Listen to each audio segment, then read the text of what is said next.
అగ్రరాజ్యానికి కోపమొస్తే చాలు ఒకప్పుడు ఇండియా ఇబ్బంది పడేది. అగ్రరాజ్యం ఇబ్బంది పడకుండా నడుచుకునేది. తన ఇబ్బంది పడినప్పటికీ అగ్రరాజ్యానికి ఏమీ కాకుండా చూసుకునేది. శ్వేతదేశం నుంచి అధ్యక్షుడు లేదా ఆ స్థాయి వ్యక్తులే వస్తే ఇండియాలో ఒక రకమైన వాతావరణం నెలకొనేది. అధ్యక్షుడి సేవలో తరించేందుకు మన దేశ వ్యవస్థలు పోటీ పడేవి. రాష్ట్రపతి, ప్రధాని, ఇతర మంత్రులు వంగి వంగి సలాం చేసేవారు.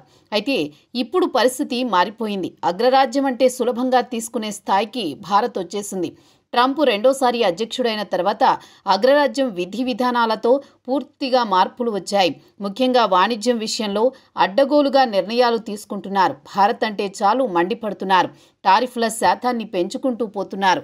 మొదట్లో అమెరికా తీసుకుంటున్న నిర్ణయం వల్ల మన దేశంలో ఇబ్బందికరమైన వాతావరణం తలెత్తింది.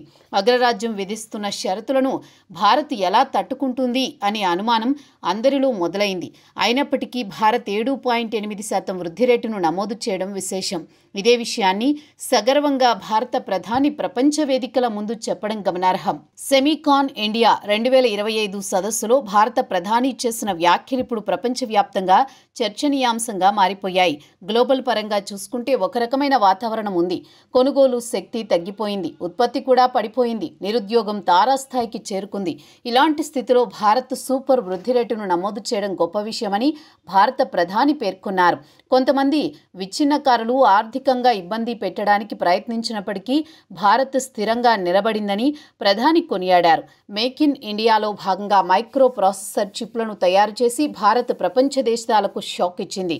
భారతదేశం విక్రమ్ 32 బిట్ ప్రాసెసర్ 4 చిప్స్ తయారు చేసింది. ఇది తొలి మైక్రో ప్రాసెసర్ చిప్.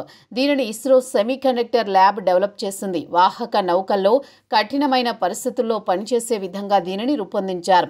సెమీకండక్టర్ ఎకోసిస్టమ్ను ఇది పెంపొందిస్తోంది. అయితే దీనిని కేవలం 3.5 సంవత్సరాల వ్యవధిలోనే భారత్ రూపొందించడం పట్ల ప్రధాని హర్షం వ్యక్తం చేశారు. మన దేశంలో 5 సెమీకండక్టర్ల నిర్మాణం అత్యంత వేగంగా జరుగుతోంది. దీనివల్ల టెక్నాలజీ మీద భారత్ మరింత గ్రిప్ సాధించనుంది.